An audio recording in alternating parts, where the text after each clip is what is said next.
तेरावा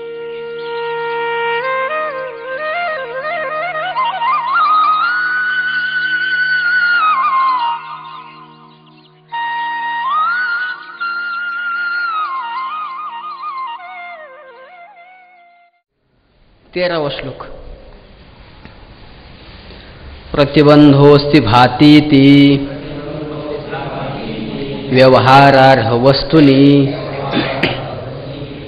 तन्निरस्य विरुद्धस्य तस्योत्पादनमुच्यते. प्रतिबंधोस्ति भातीति व्यवहारार्ह वस्तुनि तन्निरस्य विरुद्धस्य तस्योत्पादनमुच्यते. प्रतिबंधः अस्ति भाति इति व्यवहार अर्ह वस्तुनि तम निरस्य विरुद्धस्य तस्य उत्पादनम उच्यते. पहा, कहा असो प्रतिबंधः इत्यतः. पाठीमागच्या श्लोकाद्वारे सांगितलं की जो दृष्टांत दिला होता की ज्याच्यामध्ये एकदा भानही आहे आणि आभानही आहे, तसंच सिद्धांतामध्येही आत्मस्वरूपाचं भानही आहे आणि आभानही आहे. भान म्हणजे ज्ञान आणि आभान म्हणजे अज्ञान. म्हणजे सामान्य स्वरूपाने ज्ञान आहे आणि विशेष स्वरूपाने अज्ञान आहे. जसं दृष्टांतामध्ये आहे तसंच सिद्धांतामध्ये आहे. मग त्या ठिकाणी दोन्ही ठिकाणी दृष्टांत आणि दाष्टांतिकामध्ये जो प्रतिबंध आहे तो कोणता प्रतिबंध आहे त्याचं स्वरूप या श्लोकाद्वारे सांगतात. कहा असो प्रतिबंधः इत्यतः. तो प्रतिबंध कोणता आहे तर तो प्रतिबंध या श्लोकाद्वारे सांगतात की प्रतिबंध म्हणजे काय. प्रतिबंधः अस्ति भाति इति व्यवहार अर्ह वस्तुनि तम निरस्य विरुद्धस्य तस्य उत्पादनम उच्यते. अस्ति भाति इति व्यवहार अर्ह वस्तुनि तम निरस्य विरुद्धस्य तस्य उत्पादनम प्रतिबंधः उच्यते. अस्ति भाति आहे किंवा भासत आहे इति व्यवहार अर्ह वस्तुनि या व्यवहारास योग्य जी वस्तू आहे त्या ठिकाणी तम निरस्य म्हणजे तम नाम कम अस्ति भाति इति व्यवहारम तम त्या व्यवहाराला तम निरस्य त्याचा निराश करून विरुद्धस्य आणि त्याच्या पुन्हा विरुद्ध व्यवहार अस्तिच्या ऐवजी नास्ति आणि भातीच्या ऐवजी न भाती तस्य उत्पादनम याची उत्पत्ती करणे याला काय म्हणतात प्रतिबंधः उच्यते. प्रतिबंध म्हणतात. अस्ति भाति व्यवहारार्ह वस्तुनि अस्ति नाम विद्यते भाति नाम प्रकाशते इति एवं प्रकारम व्यवहारम अर्हति इति अस्ति भाति व्यवहारार्हम तच्च तद्वस्तु च इति तथा तस्मिन् तम पूर्वोक्तम व्यवहारम निरस्य नाम निराकृत्य विरुद्धस्य न अस्ति न भाति इति एवं रूपस्य तस्य व्यवहारस्य उत्पादनम नाम जननम प्रतिबंधः इति उच्यते. अस्ति भाति इति व्यवहारार्ह वस्तुनि आहे किंवा भासत आहे या व्यवहाराला योग्य जी वस्तू आहे. अस्ति नाम विद्यते विद्यमान आहे. भाति नाम प्रकाशते प्रकाश स्वरूपाने आहे. इति एवं प्रकारम अशा प्रकारे व्यवहारम अर्हति या व्यवहारास योग्य अस्ति भाति व्यवहारार्हम याला म्हणतात अस्ति भाति व्यवहारार्हम तच्च तद्वस्तू आणि ती जी वस्तू आहे या व्यवहाराला योग्य च इति तथा तस्मिन् आणि तशा प्रकारची जी वस्तू की जी अस्ति आणि भाती या व्यवहाराला योग्य आहे. तम पूर्वोक्त व्यवहारम आणि तो जो पूर्वी सांगितलेला व्यवहार आहे म्हणजे अस्ति आणि भाती या रूपाने जो व्यवहार सांगितलेला आहे पूर्वोक्त तम व्यवहारम त्या व्यवहाराचा निराश करून नाम निरस्य नाम निराकृत्य त्याचं निराकरण करून विरुद्धस्य म्हणजे अस्ति आणि भाती या व्यवहाराचे विरोधी काय आहे न अस्ति आणि न भाती. विरुद्धस्य नाम नास्ति न भाती इति एवं रूपस्य अशा प्रकारचा जो व्यवहार आहे तस्य व्यवहारस्य त्या व्यवहाराचं उत्पादनम नाम जननम प्रतिबंधः इति उच्यते. त्याला प्रतिबंध असं म्हटलेलं आहे. उक्त लक्षणस्य प्रतिबंधस्य कारणम दृष्टांत दाष्टांतिकयोः क्रमेण दर्शयति. आणि उक्त आता या श्लोकामध्ये उक्त नाम कथितः ज्या प्रतिबंधाचं लक्षण सांगितलेलं आहे तस्य उक्त सांगितलेलं आहे लक्षण कोणाचं प्रतिबंधाचे त्या प्रतिबंधाचं. आता त्या प्रतिबंधाला कारण कोण आहे. कारणम त्याचं कारण दृष्टांत आणि दाष्टांतिक दृष्टांत आणि सिद्धांतामध्ये क्रमेण दर्शयते की दृष्टांतामध्ये की त्या मुलाचा ध्वनी त्या पित्याला का ऐकू येत नव्हता आणि सिद्धांतामध्ये आत्मस्वरूपाच्या सामान्य स्वरूपाचं ज्ञान आणि विशेष स्वरूपाचं अज्ञान. सदृष्टांतामध्येही सामान्य स्वरूपाने ज्ञान आहे की माझ्याही मुलाचा या वेद पठणामध्ये काय आहे, अध्यतृवर्ग मध्यस्थामध्ये आवाज आहे, ध्वनी आहे, पण त्याचं विशेष ज्ञान नाही. म्हणजे सामान्य स्वरूपाचं ज्ञान आणि विशेष स्वरूपाचं जे अज्ञान आहे या व्यवहाराला जो प्रतिबंध आहे तो दोन्ही ठिकाणी दृष्टांत आणि दाष्टांतिकामध्ये क्रमाने या श्लोकाद्वारे दाखवतात. तस्य हेतु समानाभी हारः पुत्र ध्वनिश्रुतौ इहानादिरविद्यैव व्यामोहैक निबंधनम. तस्य हेतुः समानाभिहारः पुत्र ध्वनिश्रुतौ विद्यैव व्यामोहैक निबंधनम. तस्य हेतुः समानाभिहारः पुत्र ध्वनिश्रुतौ इह अनादि अविद्या एव व्यामोहैक निबंधनम. पुत्र ध्वनिश्रुतौ तस्य हेतुः समानाभिहारः इह व्यामोहैक निबंधनम अनादि अविद्या एव. पुत्र ध्वनिश्रुतौ तस्य हेतु. पुत्र ध्वनिश्रुतौ पुत्राचा जो ध्वनी आहे तो ऐकण्यामध्ये सामान्य ज्ञान आहे आणि विशेष अज्ञान आहे. तस्य हेतू का असते, त्याचा हेतू कोण आहे की सामान्य स्वरूपाने ऐका येत आहे आणि विशेष स्वरूपाने अज्ञान आहे. तस्य हेतू समानाभिहार. समानाभिहार नाम एकत्र पठन, सामूहिक जे पठन आहे ते त्या सामान्य स्वरूपाचे ज्ञान आणि विशेष स्वरूपाच्या अज्ञानाला काय आहे, हेतू आहे. तोच त्या ठिकाणी काय दृष्टांतामध्ये प्रतिबंध आहे. आणि इह नाम सिद्धांते. दाष्टांतिकामध्ये कोणता प्रतिबंध आहे मग, व्यामोहैक निबंधनम अनादि अविद्या एव प्रतिबंध असती. व्यामोहैक, व्यामोह नाम विपरीत ज्ञान, म्हणजे वास्तविक पाहता आत्मा सच्चित आनंद स्वरूप आहे, पण वाटतो मी सुखी, मी दुःखी, मी करता. विपरीत ज्ञान, अतस्मिन तद्बुद्धी, जे जसं नाही त्याच्या विपरीत तसं वाटणं. आहे शुक्ती आणि वाटत आहे रजत, याला म्हणतात विपरीत ज्ञान. आणि या ठिकाणी व्यामोहैक निबंधनम, आणि हाच व्यामोह भ्रम, थोडक्यात हाच काय आहे, प्रतिबंध आहे. त्याचं स्वरूप सांगतात की अनादि अविद्या एव, त्या प्रतिबंधाचं स्वरूप आहे. अनादि असलेली जी काय अविद्या आहे तीच आत्मस्वरूपाचं यथार्थ विशेष स्वरूपाचं ज्ञान होऊ देत नाही, विपरीत ज्ञान घडून देते. हा काय आहे, मायेचा अघटित घटनापटी अशी माया, त्या मायेचा स्वभाव असल्यामुळे तोच त्या ठिकाणी काय आहे, प्रतिबंध आहे. टीकेमध्ये पहा, पुत्र ध्वनी श्रुतौ नाम पुत्र ध्वनी श्रवण लक्षण दृष्टांते. तस्य नाम प्रतिबंधस्य हेतुः नाम कारणम. समानाभिहार नाम बहुभिः सह पठनम.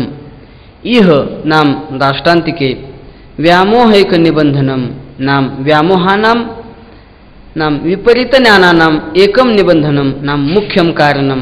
अनादीनाम उत्पत्तिरहिता अविद्या नाम वक्ष्यमाण लक्षणा प्रतिबंधस्य हेतुः इत्यर्थः. पुत्र ध्वनी श्रुतौ नाम पुत्र ध्वनी श्रवण लक्षण दृष्टांते. पुत्र ध्वनी श्रुतौ नाम किम, तर पुत्र ध्वनी श्रवण लक्षण हा जो दृष्टांत आहे त्या लक्षणामध्ये, त्या दृष्टांतामध्ये तस्य प्रतिबंधस्य, त्या ठिकाणी जो प्रतिबंध आहे, तस्य हेतू, त्याचं हेतू नाम कारण काय आहे, समानाभिहार. समानाभिहार म्हणजे काय, तर बहुभिः सहपठनम, सर्वांनी एकत्र केलेलं जे पठन आहे त्याच्यामुळे माझ्या मुलाचा, पुढे आहे बाबा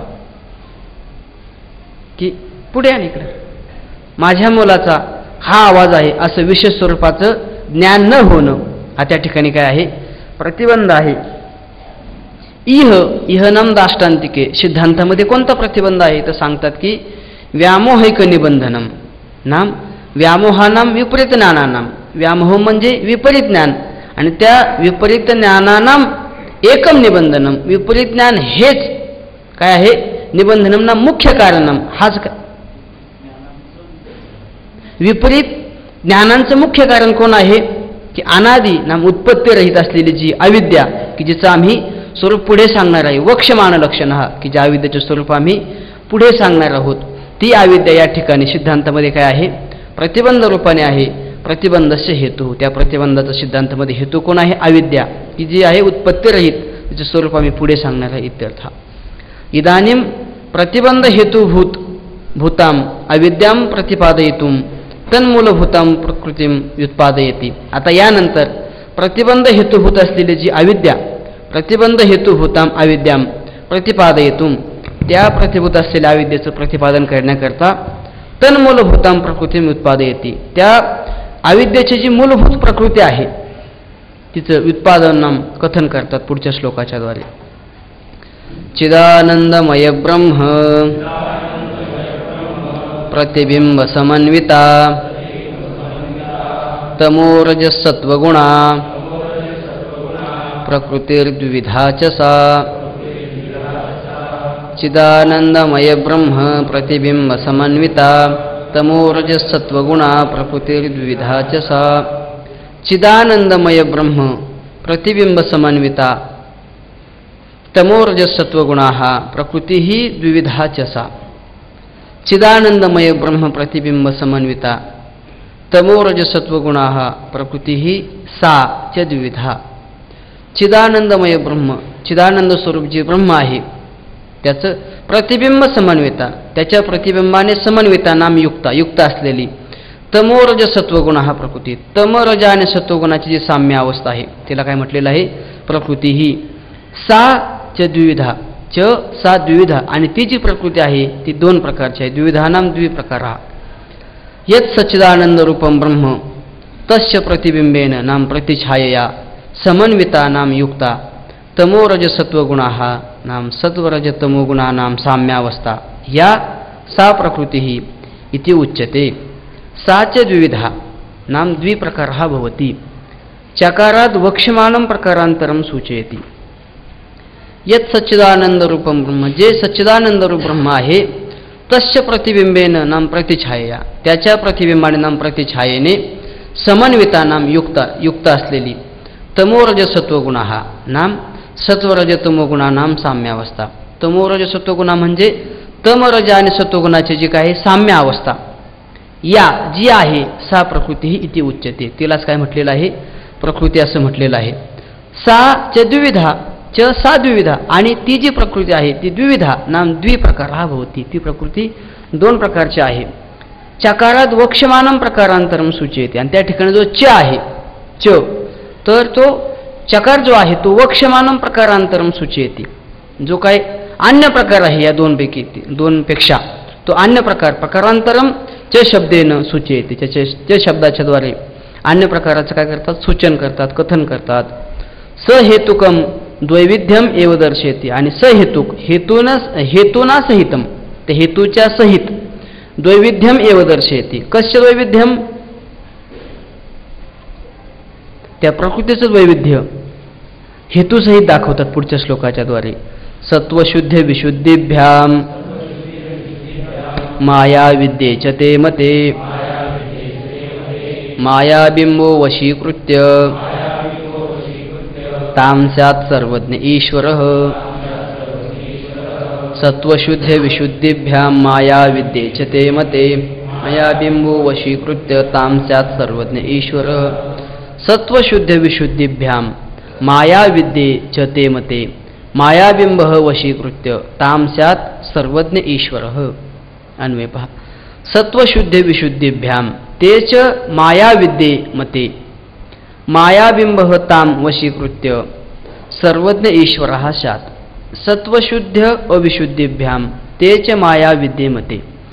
सत्वाची शुद्धी आणि अविशुद्धी नाम मलिनता ते च माया विद्येमध्ये, आणि सत्वाचं शुद्धीकरण नाम शुद्ध सत्वात्मक आणि मलिन सत्वात्मक च माया विद्येमध्ये, अशी जी आहे प्रकृती ती माया आणि अविद्या रूपाने काय होते सांगितलेली आहे. इति मते असं कथन केलेलं आहे. मायाबिंब हा ताम वशीकृत्य सर्वज्ञ ईश्वर हा स्यात्. मायाबिंब, मायेमध्ये जे पडलेलं सच्चिदानंद स्वरूप परमेश्वराचं जे प्रतिबिंब आहे ते प्रतिबिंब ताम वशीकृत्य, ताम नाम ती जी माया आहे तिला वशीकृत्य आपल्या वश ठेवून सर्वज्ञ ईश्वर हा स्यात्, तो काय होतो? सर्वज्ञ ईश्वर होतो. सत्वस्य नाम प्रकाशात्मकस्य गुणस्य शुद्धीनाम गुणांतरेण अकलुषीकृतता अविशुद्धी नाम गुणांतरेण कलुषीकृतत्वम ताभ्याम नाम सत्वशुद्धी अविशुद्धीभ्याम ते च द्विविधे नाम माया विद्ये माया इति अविद्या इति च मतेनाम सम्मते. विशुद्ध सत्वप्रधानः माया मलिन सत्वप्रधान अविद्या इत्यर्थ. सत्वस्य नाम प्रकाशात्मकस्य गुणस्य, प्रकाशात्मक जो गुण आहे सत्वगुण त्या गुणाच्याद्वारे. शुद्धी नाम गुणांतरेण अकलुषीकृतता, अन्य गुणांच्याद्वारे ही अकलुषीकृत होते, म्हणजे त्याच्यामध्ये विकार होत नाही, बदल होत नाही, आहे का नाही, त्याला म्हणतात सत्वशुद्धी. आणि अविशुद्धी कशाला म्हणतात, नाम गुणांतरेण कलुषीकृतत्व, अन्य गुणाच्याद्वारे काय होणं, कलुषितता मालिन्य येणं, याला म्हणतात अविशुद्धी. ताभ्याम आणि त्या दोन्हीच्याद्वारे नाम सत्वशुद्धी अविशुद्धीभ्याम, ताभ्याम नाम सत्वशुद्धी अविशुद्धीभ्याम, सत्वाची शुद्धी आणि अविशुद्धीच्याद्वारे ते च द्विविधे, आणि ती जी प्रकृती आहे ती दोन प्रकारची आहे. द्विविधे नाम माया विद्या इति, माया आणि अविद्या अशी दोन प्रकारची ती प्रकृती आहे. माया इति च अविद्या इति, माया ही एक आणि अविद्या अशी ही एक, अशा स्वरूपाची ती प्रकृती दोन प्रकारची आहे. मते नाम संमत, अशी संमत आहे ती प्रकृती. विशुद्ध सत्वप्रधाना माया, विशुद्ध सत्वप्रधान जी आहे तिला माया म्हटलेलं आहे. आणि मलिन सत्वप्रधाना अविद्या इत्यर्थ, जी मलिन सत्वात्मक आहे तिला अविद्या म्हटलेलं आहे. यदर्थम माया विद्ययोः भेदः उक्तः तद इदानीं दर्शयति. यदर्थम ज्यासाठी माया विद्ययोः भेदः उक्त, ज्याच्यासाठी माया आणि अविद्येचा भेद सांगितला, तद इदानीं दर्शयति, तो जो भाग आहे तो आता यानंतर सांगतात पुढच्या श्लोकाच्याद्वारे, उत्तरार्धाच्याद्वारे. मायाबिंबः ताम वशीकृत्य सर्वज्ञ ईश्वर आशात, मायेमध्ये जे पडलेलं प्रतिबिंब आहे ते प्रतिबिंब त्या मायेला आपल्या अधीन ठेवून ते सर्वज्ञ ईश्वर होतं. मायाबिंबः नाम मायायाम प्रतिफलित चिदात्मा, ताम नाम मायाम वशीकृत्य नाम स्वाधीनीकृत्य वर्तमानः, सर्वज्ञः नाम सर्वज्ञत्वादी गुणकः ईश्वरः स्यात्. मायाबिंब म्हणजे काय तर मायायाम प्रतिफलित चिदात्मा, मायेमध्ये प्रतिफलित जे चैतन्याचं प्रतिबिंब आहे, आभास आहे, त्याला म्हणतात मायाबिंब. तो आभास आहे मायेमध्ये पडलेला तो आभास. ताम, ताम नाम मायाम वशीकृत्य, त्या मायेला वश करून, नाम आपल्या स्वाधीनीकृत्य, आपल्या स्वाधीन ठेवून, अधीन ठेवून, वर्तमाना जो विद्यमान आहे तो. सर्वज्ञ हा नाम सर्वज्ञत्वादी गुणकः, सर्वज्ञ, सर्वशक्तिमान, व्यापक या गुणाने युक्त असलेला ईश्वर हा स्यात्, तो काय होतो, ईश्वर होतो.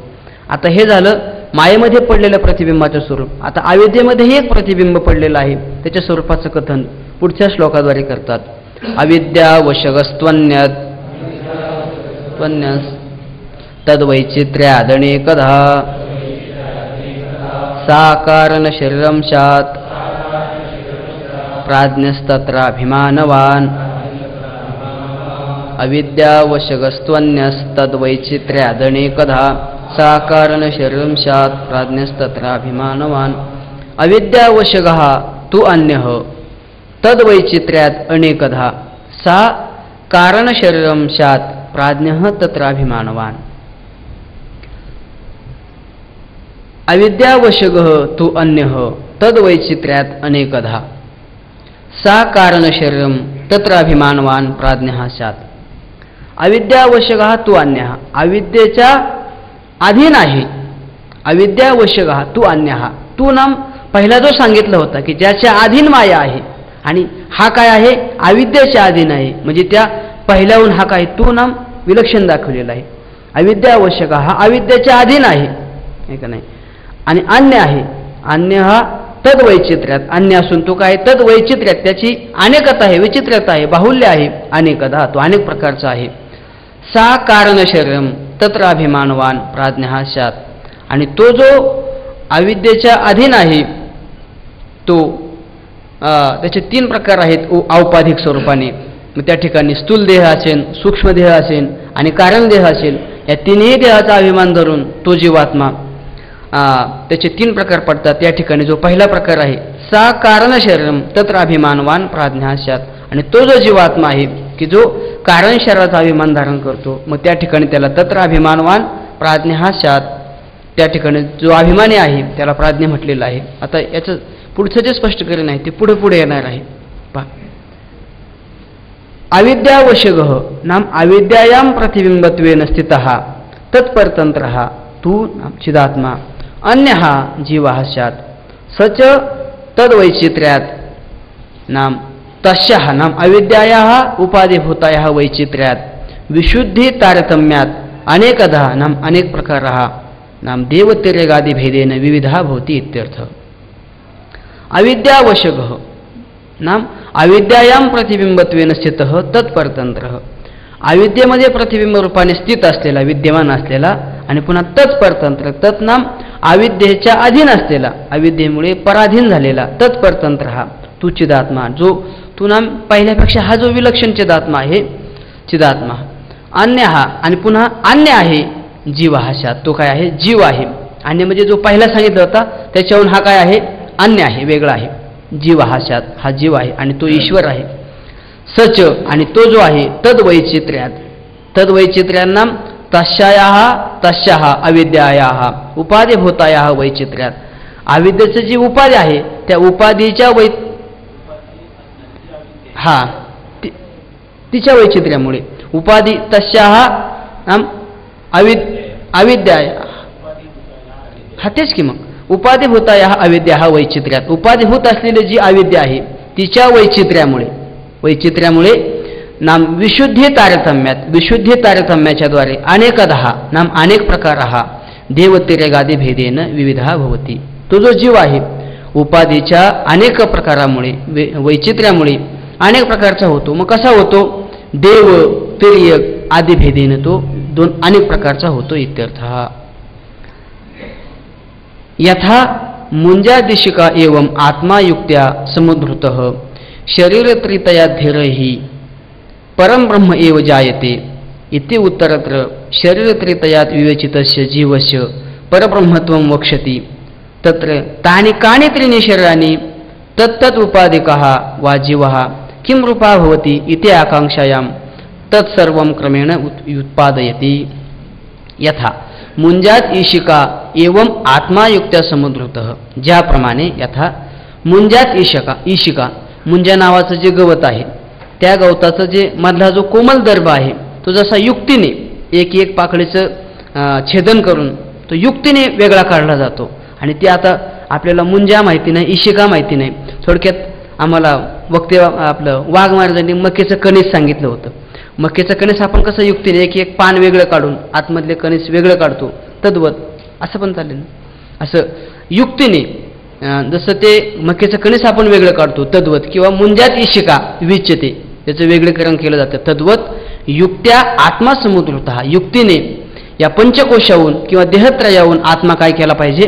समुद्रता विवेचिता वेगळा केला पाहिजे. आणि मग शरीरत्रितयात धीरही परमब्रह्म एव जायते, आणि शरीरत्रितयात तीन शरीराच्या द्वारे धीरही धीरांच्याकडून विवेचितानां विविक्तः पृथक्कृतः पृथक केलेला जो आत्मा आहे सहा आत्मा परमब्रह्म एव जायते, तो आत्मा काय आहे?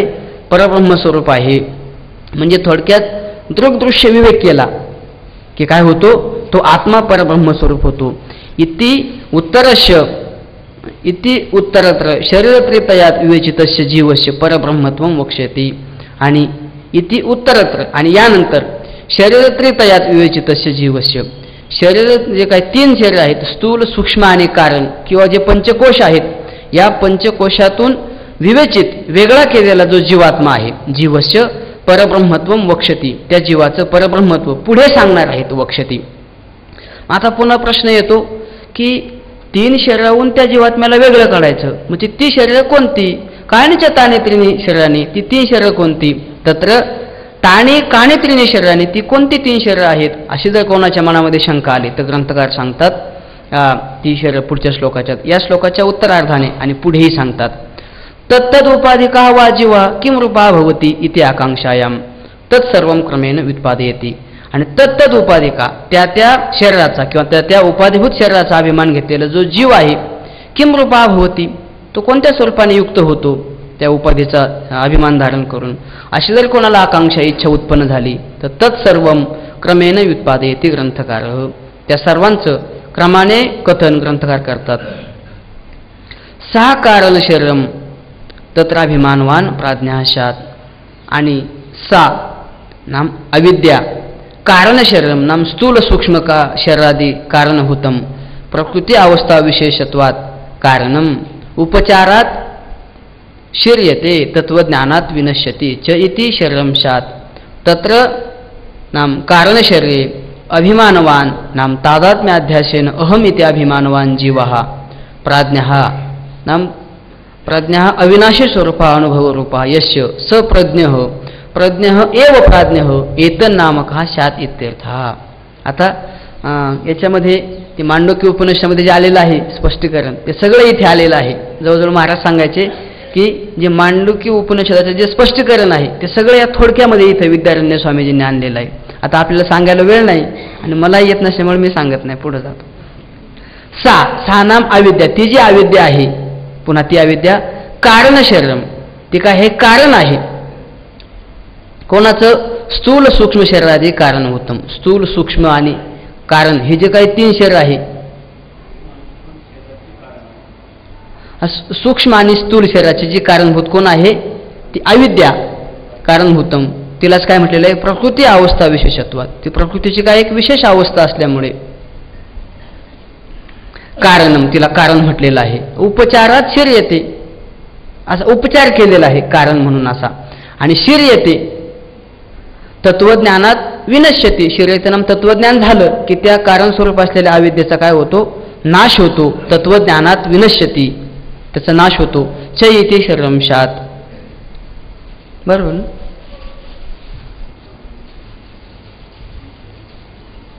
तत्वज्ञानात विनश्यती च इति शरीरंशात. आणि म्हणून त्याला शरीर म्हटलेलं आहे. शरीर म्हटलेलं आहे शरीरम. तत्वज्ञानात विनश्यती शिर्यते विनश्यती म्हणून त्याला शरीर म्हटलेलं आहे. तत्र कारण शरीर त्या ठिकाणी नाम कारण शरीरामध्ये अभिमानवान आणि त्या कारण शरीराचा अभिमान धारण करणारा जो आहे अभिमान धारण करतो म्हणजे काय करतो तादात्म्य अध्यासेनं अहम इथे अभिमान जीवा. त्याचा तादात्म्य धारण करतो म्हणजे काय तो मीच आहे असं समजतो. तादात्म्य अध्यासेनं अहम इथे अभिमानवान तो मीच आहे असा अभिमान धारण करणारा जो जीव आहे अभिमानवान जीव हा प्राज्ञ त्याला प्राज्ञ म्हटलेलं आहे. प्राज्ञ म्हणजे काय प्रज्ञ हा नाम अविनाशी स्वरूप हा अनुभव रूप हा यश सप्राज्ञ प्रज्ञ. प्रज्ञ म्हणजे काय अविनाशी स्वरूपाचा ज्याला अनुभव आहे यश सहा प्रज्ञ त्याला प्रज्ञ म्हटलेला आहे. आणि जो प्रज्ञ आहे प्रज्ञ नाम प्रकर्षण ज्ञानवान जो प्रकर्षण ज्ञान स्वरूप आहे प्रज्ञ हा एव प्राज्ञ एतन नामक आशात. आणि तोच काय होतो प्राज्ञ स्वरूपाला प्राप्त होतो. पण केव्हा त्या कारण शरीराचा अभिमान धारण केला तेव्हा. वास्तविक तो प्रकर्षण ज्ञान स्वरूप आहे. ज्ञानोबराय म्हणतात साचची पृथ्वीरा जरी न येता स्वप्न जागरा. तो स्वप्न जागराला जर आला नाही तर तो काय आहे प्रज्ञ आहे आणि जागा झाला म्हणूनच आहे का नाही. त्याने त्या कारण शरीराचा अभिमान धारण घेतला आणि म्हणून तो काय झाला प्राज्ञ झाला. वास्तविक प्रज्ञ हा एव प्राज्ञ हा जो प्रज्ञ आहे तोच काय या ठिकाणी अभिमान धारण केल्यामुळे प्राज्ञ होतो. प्रज्ञ हा एव प्राज्ञा एतद नामक हा शात इत्यर्थ. क्रमप्राप्तम सूक्ष्म शरीरम तद उपाधिकम जीवम उत्पादयितुम तत्कारण आकाशादी सृष्टीम आह क्रमप्राप्तम. आता कारण शरीराचा अभिमान ज्याने धारण केला तो प्राज्ञ सांगितला. आता क्रमप्राप्त सूक्ष्म शरीर आहे. क्रमप्राप्तम सूक्ष्म शरीरम क्रमाने प्राप्त जे सूक्ष्म शरीर आहे तद उपाधिकम तद नाम सूक्ष्म शरीराचे जे उपाधी होत आहे जो जीव आहे तद उपाधिकम जीवम उत्पादयितुम त्या जीवाचे उत्पादयितुम नाम कथन करण्यासाठी तत्कारण आकाशादी सृष्टीम आह त्या सूक्ष्म शरीराचे जे काही कारणभूत असलेली जी सूक्ष्म सृष्टी आहे आकाशादी तत्कारण आकाशादी सृष्टीम आह आकाशादी सृष्टीचं कथन या श्लोकाद्वारे करतात. तमः प्रधान प्रकृतेस तद्भोगायेश्वराज्ञया वियत्पवन तेजंबू भूभूतानि जज्ञिरे.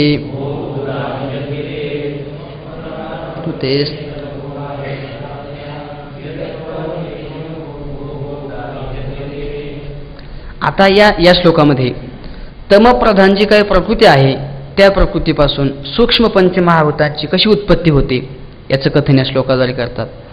तमप्रधान प्रकृते हे तद्भोगाय ईश्वराज्ञया वियत पवन तेज अंबु भुव भूतानि जज्ञरे. तद्भोगाय तमप्रधान प्रकृते हे ईश्वराज्ञया वियत पवन तेजांबुभुव भूतानि जज्ञरे. तद्भोगाय, तद्नाम तो जो प्राज्ञस्वरूप जीव आहे त्याच्या भोगासाठी तमप्रधान प्रकृते, तमह प्रधान यशाम सा प्रकृती, ज्या प्रकृतीमध्ये काही तमगुणाचं प्राधान्य आहे ती प्रकृती तमप्रधान प्रकृती आहे. ईश्वराज्ञया, ईश्वराच्या आज्ञेने म्हणजे ईश्वराच्या संकल्पाने काय तदैक्षत एकोहम भविष्याम, त्याची जी ऐक्षण आहे आज्ञा आहे त्या आज्ञेच्या द्वारे प्रकृतीकडून वियत पवन तेज अंबु भुव भूतानि जज्ञरे. वियत नाम आकाश, पवन वायू, तेज म्हणजे अग्नी, अंबु म्हणजे जल, भुव म्हणजे पृथ्वी, भूतानि जज्ञरे या भूतांची काय होते उत्पत्ती होते. पण कशाने? प्रकृतीच्या द्वारे, पण ईश्वराच्या आज्ञेने, स्वतंत्र नाही.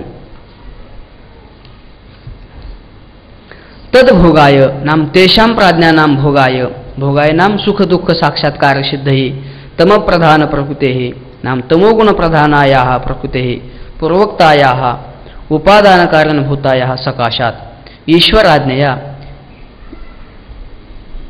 ईशनादी ना, ईशा अनादि, ईशनादी, हां ईशनादी शक्तियुक्तस्य जगदाधिष्ठातुः आज्ञया इच्छापूर्वक सर्जनेच्छा रूपया निमित्तकारणभूतया वेदादी पृथ्व्यांतानि पंचभूतानि जज्ञरे नाम प्रादुर्भूतानि नाम उत्पन्नानि इत्यर्थ. तद्भोगाय नाम तेषां प्राज्ञानां भोगाय, तद्भोगाय म्हणजे काय? ते जे पाठीमागं प्राज्ञ सांगितला ते अनेक सांगितलेले आहेत आणि तेषां प्राज्ञानां भोगाय, त्या प्राज्ञांना भोग होण्यासाठी. मग भोग म्हणजे काय हो? भोग म्हणजे सुख दुःख अन्यतर साक्षात्कार हा भोगा, सुखाचा किंवा दुःखाचा दोघापैकी एकाचा अनुभव येणं याला काय म्हटलेलं आहे? भोग म्हटलेलं आहे. सुख दुःख साक्षात्कार सिद्ध आहे त्या प्राज्ञांना सुखाचा किंवा दुःखाचा साक्षात्कार होण्यासाठी. तमप्रधान प्रकृती आहे, तमोगुण प्रधान असलेली जी काही प्रकृती आहे, तमोगुण प्रधान आहे हा प्रकृती आहे, जी काही तमोगुणामध्ये तिच्यामध्ये प्रधान आहे अशी जी प्रकृती आहे की कोणती? पूर्वोक्ता हा, जिचं कथन पूर्वीच केलेलं आहे. द्विविधा च सा, त्या च रूपाने जिचं कथन केलेलं आहे. दोन प्रकारची सांगितली, एक अविद्या आणि माया, आणि च शब्दाने द्वारे जिचं कथन त्याने सांगितलं होतं की तिथे आम्ही पुढे करणार आहोत तो भाग इथे आहे. पूर्वोक्ताया उपादान कारणभूताया सकाशात, की उपादान कारणभूताया जी उपादान कारणभूत आहे सकाशात आणि त्या प्रकृतीपासून ईश्वर आज्ञया, ईश्वराच्या आज्ञेने नाम ईशनादी शक्तियुक्तस्य जगत अधिष्ठातुः. ईशनादी, ईशन नाम नियमन, हा जो परमात्मा सगळ्यांचं नियमन करतो ना त्या शक्तीने युक्त असलेला, ईशनादी शक्तियुक्तस्य त्या शक्तीने युक्त असलेला आणि पुन्हा जगत अधिष्ठातुः, जगताचं अधिष्ठान स्वरूप असलेला जो परमात्मा आहे त्याच्या आज्ञेने आज्ञया नाम इच्छापूर्वक सर्जन इच्छा रूपया. त्याची आज्ञा म्हणजे काय? तो साक्षात आज्ञा करीत नाही. त्याची आज्ञा म्हणजे काय? त्याचा संकल्पच झाला प्रसव होता. त्याचा संकल्पच काय झाला? त्या जगताला उत्पन्न करता झाला. इच्छापूर्वक सर्जन इच्छा रूप, त्याचं जी आज्ञा आहे त्याचा जो संकल्प आहे त्याच्याद्वारे ती काय आहे? निमित्त कारणभूतया, या प्रकृतीची उत्पत्ती होताना ईश्वराचं जी इच्छा आहे जो संकल्प आहे तो निमित्त कारण आहे आणि जी अविद्या आहे तमोगुण प्रधान प्रकृती आहे ती उपादान कारणभूत आहे. आणि ईश्वराची आज्ञा निमित्त कारण आणि तमोगुण प्रधान प्रकृती उपादान कारण, या दोघांच्याद्वारे वेदादी पृथ्व्यंतानी, वेदादी वियत आदी येशाम, वियत आहे आदी ज्याच्या, अशी वियत आता सांगितलं ना, वियत पवन तेज अंबु भुव ही पंचभूते, आणि पृथ्व्यंतानी पृथ्वी आहे अंती ज्याच्या आणि आकाश आहे आदी ज्याच्या, ही वेद आदी आणि पृथ्व्यंतानी, आकाश आहे आदी आणि पृथ्वी आहे अंती, अशी जी पंचभूतानी, जी पंचभूते आहेत त्या भूतांची जज्ञरे नाम प्रादुर्भूतानी नाम उत्पन्नानी, या भूतांची काय होते? उत्पत्ती होते. पण ईश्वराचा संकल्प हे निमित्त कारण आहे आणि तमोगुण प्रधान प्रकृती हे काय आहे? उपादान कारण आहे. या दोघांच्याद्वारे काय होते? पंचभूतांची उत्पत्ती होते इत्यर्थ. भूतसृष्टीम अभिधाय भौतिक सृष्टीम अभिदधान आदौ ज्ञानेंद्रिय सृष्टीम आह. भूतसृष्टीम अभिधाय, आता भूतसृष्टी सांगितलेली आहे या पाठीमागच्या श्लोकाच्या द्वारे, ती सांगून अभिधाय भौतिक सृष्टीम अभिदधान. कह अभिदधान? ग्रंथकार. भौतिक सृष्टीम अभिदधान ग्रंथकार आदौ ज्ञानेंद्रिय सृष्टीम आह. भौतिक सृष्टी भूतात जायते इति भौतिक, भूतापासून जे उत्पन्न होते त्याला भौतिक म्हटलेलं आहे. आणि अशी भौतिक सृष्टी नाम भूतांचं जे कार्य आहे, जी पंचभूत आहे त्यांचं जे कार्य आहे त्याला म्हटलेलं आहे भौतिक. आणि ती भौतिक सृष्टी अभिदधान, त्या भौतिक सृष्टीचं अभिदधान नाम कथन करण्याची इच्छा असणारे ग्रंथकार आदौ प्रथम ज्ञानेंद्रिय सृष्टीम आह. प्रथम ज्ञानेंद्रिय नाम जी काही ज्ञानेंद्रिय आहेत, पंचज्ञानेंद्रिय, ती जी सृष्टी आहे ती प्रथम सांगतात. सत्वांशैः पंचभिस्तेषां क्रमाद्धीन्द्रिय पंचकं श्रोत्रत्वगक्षरसन घ्राणाख्यमुपजायते. सत्वांशैः पंचभिस्तेषां क्रमाद्धीन्द्रिय पंचकं श्रोत्रत्वगक्षरसन घ्राणाख्यमुपजायते. सत्वांशैः पंचभिः तेषां क्रमात् धीन्द्रिय पंचकं श्रोत्रत्वगक्षरसन घ्राणाख्यम उपजायते. तेषां पंचभिः सत्वांशैः श्रोत्रत्वगक्षरसन घ्राणाख्यम धीन्द्रिय पंचकम क्रमात उपजायते.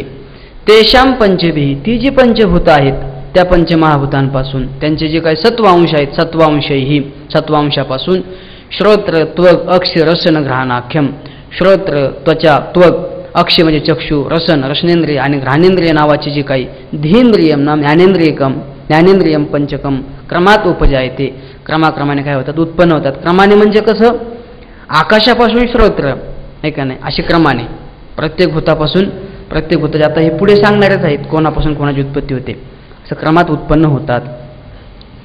तेषां नाम वेदादिकाम पंचभिः नाम पंचभिः सत्वांशैः नाम सत्वगुण भागैः उपादानभूतैः श्रोत्रत्वग अक्षी रसन घ्राणाख्यम धीन्द्रिय पंचकम धीन्द्रियानि नाम ज्ञानेंद्रियानि तेषां पंचकम क्रमात उपजायते. क्रमात नाम एकैक भूत सत्वांशात एकैकम इंद्रियम जायते इत्यर्थ. तेषां नाम वेदादिकम, ते जे आहेत कोण, वेदादिक पंचमहाभूत. हा तेच की, वेद म्हणजे आकाश, आकाशादी. काय चुकलं काय, हा मराठीत सांगायला पाहिजे असं. ते आता ते काय ते संपवायचं पण असतंय आणि मग ते त्याच्यामुळं मग होतच असतंय. तेषां म्हणजे वेद आदी जे आकाशादी पंचमहाभूते आहेत, पंचभिः सत्वांशे, त्या पंचमहाभूतांच्या सत्वांशही नाम सत्वगुण भागही उपादानभूतही, की सत्वगुण रूपाने जो काही भाग आहे तोच काय आहे, या पंचज्ञानेंद्रियाला उपादान कारण आहे. सत्वगुण भागही उपादानभूतही, त्या सत्वगुणापासून काय होतात, पंचज्ञानेंद्रियांची उत्पत्ती होते. श्रोत्र त्वग अक्ष रसन घ्राणाख्यम, श्रोत्र आकाशापासून श्रोत्र, वायूपासून त्वग, तेजापासून चक्षु, जलापासून रसन आणि पृथ्वीपासून घ्राण, असं क्रमाने धींद्रिय पंचकम. धींद्रियाने नाम ज्ञानेंद्रियानी तेषां पंचकम, जे ज्ञानेंद्रिय आहेत त्यांचं पंचकम नाम जे पंच जो समूह आहे क्रमात उपजायते. क्रमात उपजायते म्हणजे क्रमाने कसा उत्पन्न होतो, एकैक भूत सत्वांशात एकैकम इंद्रियम जायते. एक एक भूताचा जो सत्वांश भाग आहे त्या सत्वांश भागापासून एक एका इंद्रियाची काय होते, उत्पत्ती होते, आता सांगितल्याप्रमाणे इत्यर्थ. सत्वांशानां प्रत्येकम असाधारण कार्याणि अभिधाय सर्वेषां साधारण कार्यम आह. आता जे काही पंचमहाभूत आहेत त्या पंचमहाभूतांच्या सत्वांशानां प्रत्येकम असाधारण कार्याणि अभिधाय, त्या पंचमहाभूतांचं जे सत्वांश आहे त्या सत्वांशाचं प्रत्येकम असाधारण कार्याणि अभिधाय, प्रत्येक